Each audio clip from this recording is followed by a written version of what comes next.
Hola, ¿qué tal, chicas, chicos? Vamos con la segunda parte del vídeo de la España del siglo XIX. Nos habíamos quedado la última vez hablando de Isabel II y de cómo poco a poco había ido perdiendo el apoyo del pueblo, de un montón de políticos y demás, porque siempre estaba dando los gobiernos el gobierno a los grupos más moderados. Nos habíamos quedado, de hecho, en que después del bienio, esos 2 añitos que se da a los progresistas, llega O'Donnell con el gobierno de la Unión Liberal, un partido más tranquilito, y nos habíamos quedado con que empiezan a darse algunos movimientos de gente, de políticos que piensan que quizás habría que quitar del medio a la reina. Bien, pues vamos con estos últimos años de la reina Isabel II, la época que se conoce como el sexenio democrático. Bien, estos últimos años de Isabel II van a ser de una crisis muy fuerte. Vamos a tener una serie de graves problemas económicos que van a conllevar revueltas. España está sumida en una grave crisis económica porque sigue estando muy atrasada. Además, como ya habíamos visto, Isabel II va excluyendo del gobierno a los sectores más progresistas y eso no les gusta, con lo cual dicen, si queremos llegar al gobierno, lo mejor es quitarnos del medio a la reina.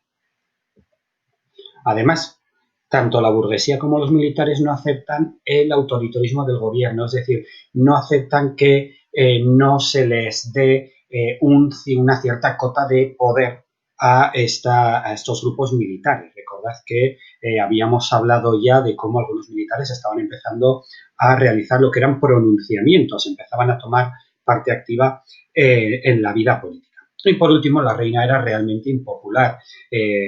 Bueno, pues era una reina que tampoco tomaba demasiado partido en muchas cosas, que no caía muy bien a la gente y que, bueno, pues había un montón de habladurías, un montón de cuestiones sobre su vida privada que no le ayudaban. De hecho, hubo una, una publicación llamada Los Borbones en pelota que hablaba sobre las cuestiones más íntimas de la reina en un formato de grabados bastante guarretes, digamos, en el cual se veía a la reina pues manteniendo relaciones con unos con otros, incluso con su propio confesor. Bueno, pues todos estos problemas que está habiendo llevará a que se firme el Pacto de Ostende. Es un pacto que firman en 1866 los progresistas, los demócratas, los republicanos y aunque inicialmente son algo más reacios, también la Unión Liberal de O'Donnell acabará firmando. ¿Y qué dice este pacto?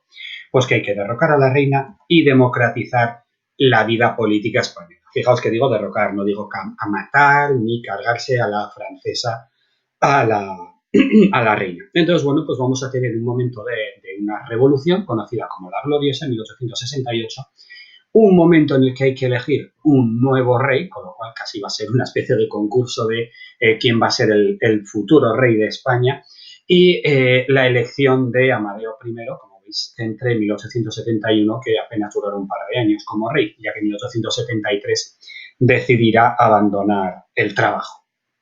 Bueno, pues vamos con la Revolución Gloriosa. En 1868 tenemos un nuevo pronunciamiento, uno de esos tantos pronunciamientos que hemos visto que en este caso triunfará. Lo llevarán a cabo los generales Serrano y Prim. A esto se une que se van a crear una serie de juntas revolucionarias, igual que algo parecido a lo que había pasado cuando los franceses llegan y conquistan o tratan de conquistar España, pues se crean una serie de juntas revolucionarias que controlarán ciudades y provincias. De la unión de estos dos, pues es lo que se da a conocer como la gloriosa, la revolución gloriosa, por la cual la reina no tiene más remedio que abdicar y acaba huyendo de España junto con sus hijos. Una vez que ocurre esto, se forma un gobierno provisional, se redacta una nueva constitución, pero sin apenas diferencias. La cuestión está en que se mantiene la monarquía como forma de gobierno. No obstante, no tenemos reina y se ha ido por sus hijos. Hay que buscar un nuevo rey. Y se elige a Amadeo I de Saboya. Amadeo de Saboya, conocido como Amadeo I. El problema está en que este rey va a tener muchísima oposición por todas partes. Por un lado, la Iglesia, los republicanos, un montón de monárquicos que no quieren saber nada de este rey venido del extranjero y gran parte del pueblo va a estar en contra de él. Además, se unirá el hecho de que este buen Amadeo pues, no conozca prácticamente la vida en España ni prácticamente nada de España. Se cuenta que paseando por cierta ciudad cercana a Madrid, que no os voy a decir, pero que espero que vosotros mismos la sepáis, le dijeron, en esa casa, esa es la casa de Cervantes. A lo cual cualquiera de vosotros diréis, Cervantes, el gran escritor que había creado el Quijote siglos atrás. Bueno, pues el bueno de Amadeo lo que dijo fue, pues no le conozco, pero estoy deseando que venga a presentarme sus respetos a Palacio, dando bien claro que no conocía ni el pasado ni el presente del país que estaba gobernando. Bueno, pues aparte de la oposición que tiene, aparte del desconocimiento que tiene sobre el país que tiene que gobernar, van a aparecer un montón de problemas. Por ejemplo, una guerra en Cuba, de la cual hablaremos un poquito más adelante, y además una nueva guerra carlista. Los carlistas vuelven a alzarse en armas y la lían. Bueno, pues al final Amadeo es totalmente incapaz de manejar la situación y, al igual que había abdicado Isabel II, pues Amadeo I abdica apenas un par de años después de llegar al poder en 1873. ¿Y qué es lo que va a pasar ahora? Pues ahora van a decir las Cortes, pues ¿para qué vamos a buscar otro rey? Y lo que se hace es proclamar la República. Esto es un cambio fundamental en la historia de España. Por primera vez desde la Edad Media, España no va a tener rey, sino que se va a consolidar como una república. Una idea que podía haber funcionado muy bien, pero que funcionó realmente mal. ¿Por qué? Pues porque la primera República Española apenas duró unos cuantos meses y durante ese tiempo va a llegar a tener hasta 4 presidentes. Entonces vemos que tras la abdicación de Amadeo I, las Cortes proclaman la República y a la derecha tenéis la bandera de la Primera República Española. Apenas dura 9 meses y tiene 4 presidentes, a poco más de 2 meses cada uno, aunque la distribución no fue muy homogénea en el tiempo.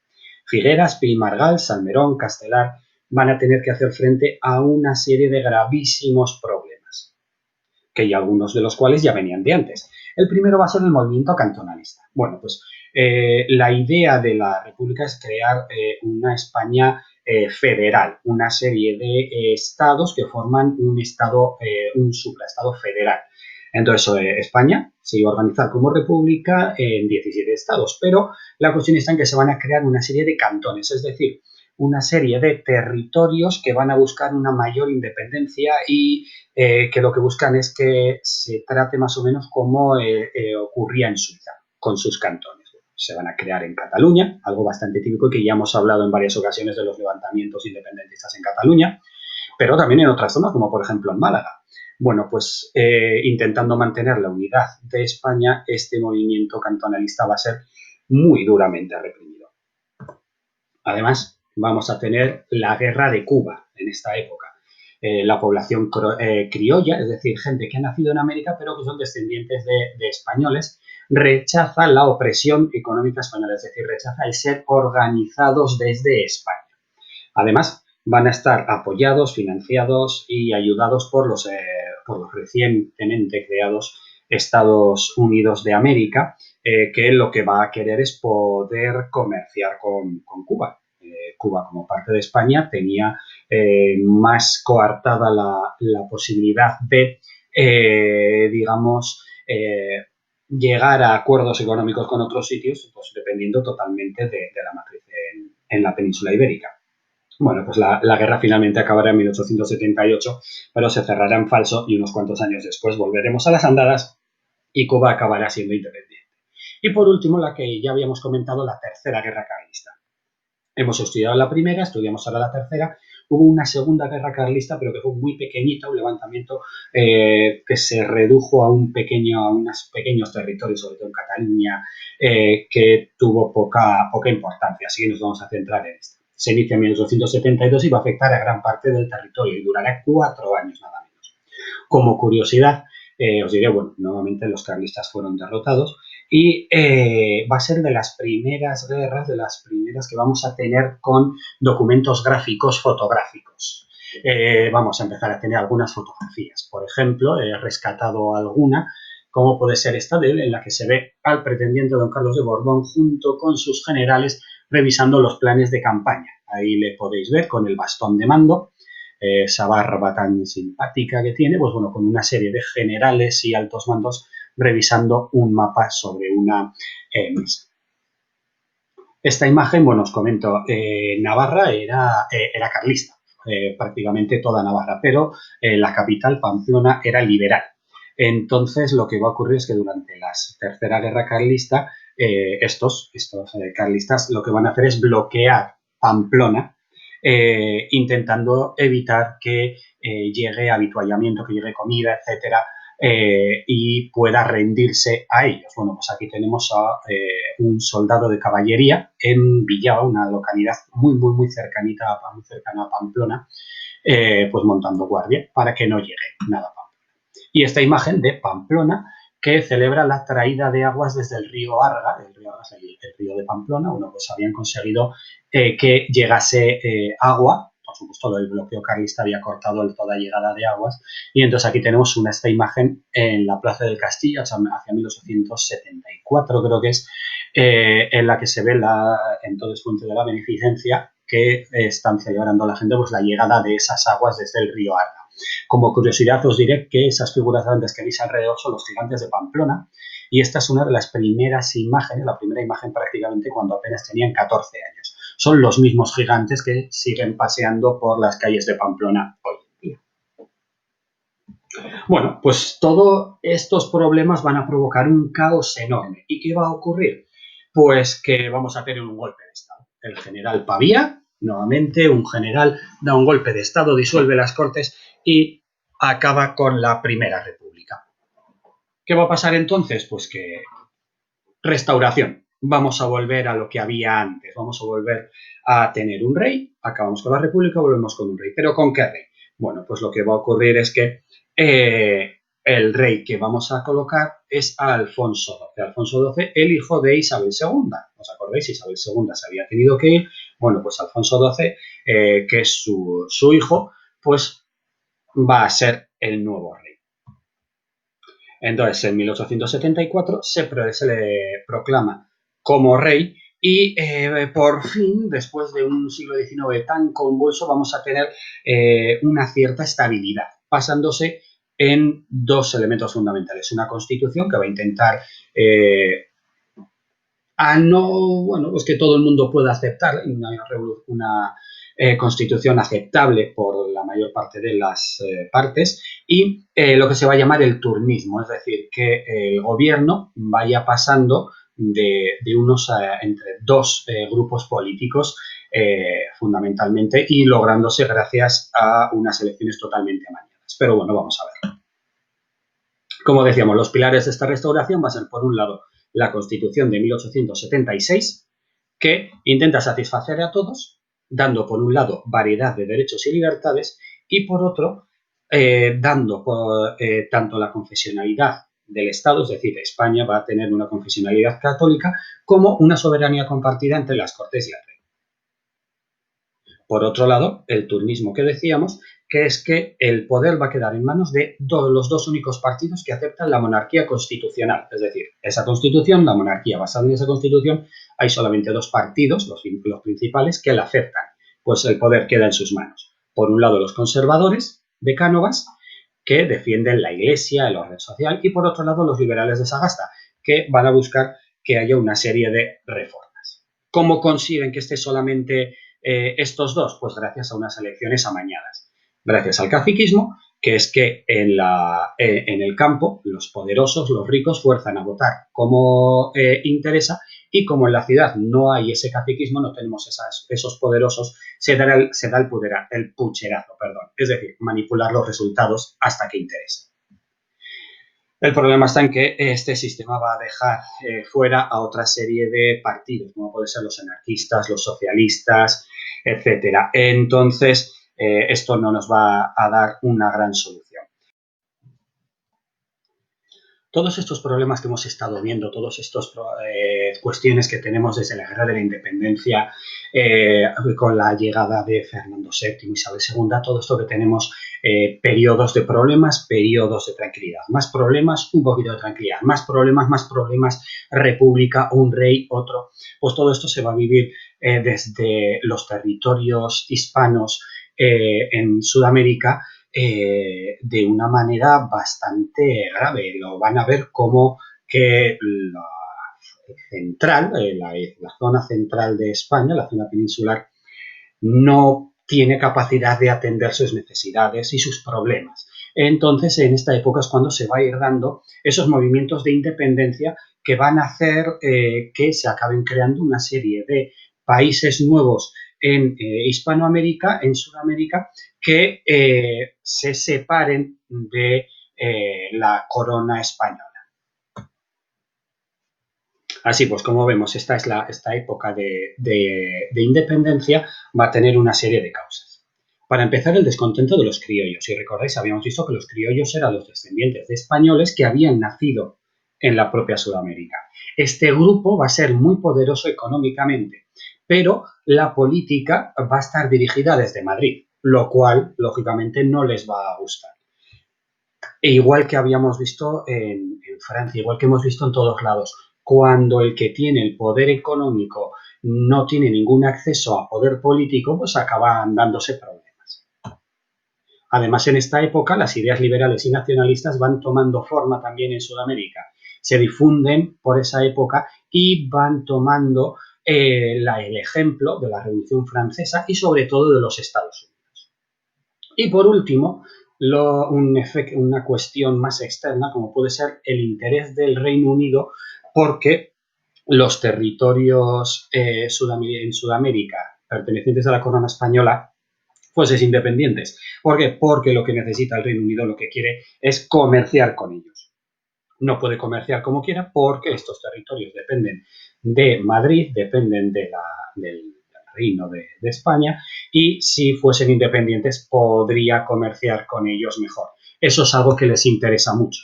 Así que van a apoyar todos esos movimientos independentistas en Sudamérica.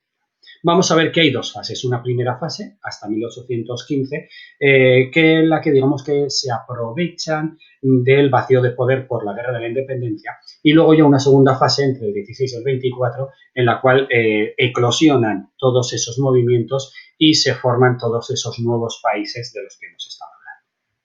Vale, como decíamos, entre 1808 y 1815 vamos a tener un gran vacío de poder por la Guerra de la Independencia. Recordad también que a Cádiz habían acudido algunos miembros de estos países para las Cortes de Cádiz, pero en general lo que comprueban es que hay un gran vacío de poder.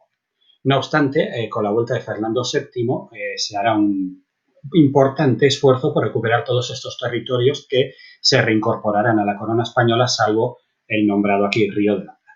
Y tenemos una segunda época, a partir de 1816, en la que aparecen una serie de personajes, muchos de ellos ligados a la masonería, muchos de ellos muy unidos a Gran Bretaña, que van a ser los artífices de la independencia de los países. En 1816, Argentina proclama la independencia de la mano del general San Martín, y 2 años después lo hará Chile. Poco después, un añico después, en 1819, Simón Bolívar proclama la independencia de la Gran Colombia, que incluía los territorios de la actual Colombia, pero también Panamá, Venezuela y Ecuador. Y unos añicos después, en 1821, México proclama la independencia gracias al general Iturbide. Así que, como veis, esas dos fases que tenemos, una en la que el territorio de España central logra recuperar de la mano de esos principios de conatos nacionalistas, y luego ya una segunda parte en la cual ya se rompe la baraja y logran la independencia todos esos territorios. Bueno, ¿y cómo era la sociedad en España? Hemos estado hablando de la revolución industrial un poco en general, hablamos un par de pinceladas sobre España, vamos a ver un pelín más sobre cómo se vivía aquí. Aunque ponga ahí 1950, eso está equivocado, no le hagáis caso, ¿vale? Eso simplemente debería ser siglos durante todo el siglo XIX. Eso ya estamos a siglo XX, así que no le hagáis caso. Vamos a centrarnos en que es un país agrícola. España es un país centrado sobre todo en el campo. Y el problema que tenemos es que ese campo, más de 2/3 pertenece, por un lado a la iglesia y por otro lado al ayuntamiento, a los ayuntamientos, todos esos terrenos comunales que venimos viendo desde la Edad Media que pertenecían al pueblo entero. El problema está en que todos esos terrenos comunales se están dejando de cultivar y la iglesia va a tener también muchos terrenos que no se van a cultivar. Así que el gobierno lo que va a intentar es quitarles esos terrenos y ponerlos a la venta. ¿Qué es lo que pretenden con esto, que es una desamortización? Bueno, lo que pretenden es que haya gente, pequeños burgueses, que compren sus terrenitos, tengan sus tierras y las hagan producir. La idea es, por un lado, aumentar la producción, pero por otro lado, que toda esa gente a la que se le ha facilitado un terreno a muy buen precio, pues esté muy contenta con el gobierno y le apoye continuamente. El resultado no será ese, el resultado será que los grandes terratenientes se van a hacer para la práctica totalidad de las tierras, sí que las van a hacer producir más, pero la situación del campesinado y del pequeño obrero va a ser la misma. Bueno, como decíamos, vamos a tener a cabo una serie de desamortizaciones. Las dos principales, las dos más potentes, va a ser la que llevó a cabo Mendizábal y la segunda la que lleva a cabo Madoz. Se incautan de tierras que no se pueden comprar ni vender, es decir, tierras que por pertenecer a la iglesia o pertenecer a los ayuntamientos no se pueden vender. El ayuntamiento no puede vender aquello que pertenece a todo el pueblo. La iglesia no puede vender aquello que pertenece a toda la iglesia. Pues entonces, el gobierno se incauta de esas tierras a cambio de unas pequeñas ayudas en determinados casos y las saca a subasta. Muy bien, muchos burgueses adquieren las tierras y se aumenta la producción. Esto sí que es cierto, la producción aumentó realmente. Pero como se saca a subasta, lo que va a ocurrir es que van a poder adquirirlo los burgueses que ya eran ricos de por sí. Además, el gobierno pues lo que va a hacer es facilitar a sus amigos la adquisición de esas tierras. Y al final lo que ocurre es pues, que los campesinos no van a poder adquirir tierras y la situación de estos campesinos no va a mejorar. Vale, hemos visto que esta es la época de la revolución industrial. Bueno, de hecho ya es una época más anterior, comienzos del siglo XIX debería ser, y en España muy avanzado del siglo XIX es cuando se pone en marcha, porque España está muy atrasada. Para empezar, España tenía poco carbón y el hierro que tenía no lo aprovechaba para su propia industria, sino que lo exportaba a Gran Bretaña, porque Gran Bretaña necesitaba mucho hierro, lo compraba bien y era más fácil hacer eso y sacar dinero directamente que llevar a cabo una reforma importante. Además, la revolución del transporte aún no había llegado a España y teníamos muy malas infraestructuras. Los caminos estaban en mal estado, no teníamos ferrocarril, los barcos, si recordáis, pues tampoco estaban en su mejor momento. Y además no tenemos un gran mercado interior. El comercio es muy autárquico, el comercio es muy a pequeña escala y tampoco tenemos grandes burgueses que quieran arriesgarse. De tal manera que cuando se empiece a arriesgar a alguien y a meter dinero, va a ser muchas veces capitales extranjeros. No obstante, a pesar de este atraso, sí que vamos a tener algunas industrias que van a empezar a despuntar. Por ejemplo, la textil en Cataluña, sobre todo gracias al algodón. La siderúrgica en Andalucía, País Vasco y Asturias. De hecho, en el País Vasco hasta la reconversión del siglo XX, mediados del siglo XX, estuvo viviendo de ello. Y en Asturias hablaremos de cómo la siderurgia y la minería en Asturias fue uno de los pilares de la Segunda República y hubo una serie de problemas, graves problemas con ellos. Ya lo veremos en un tema posterior. Y bueno, pues poco a poco irán apareciendo los primeros ferrocarriles. La primera línea será la que una Barcelona y Mataró en 1848. Poco después, Madrid será unida mediante ferrocarril con Aranjuez. Y bueno, poco a poco irán surgiendo más líneas de ferrocarril, siempre muy centralizado, desde Madrid hacia el exterior.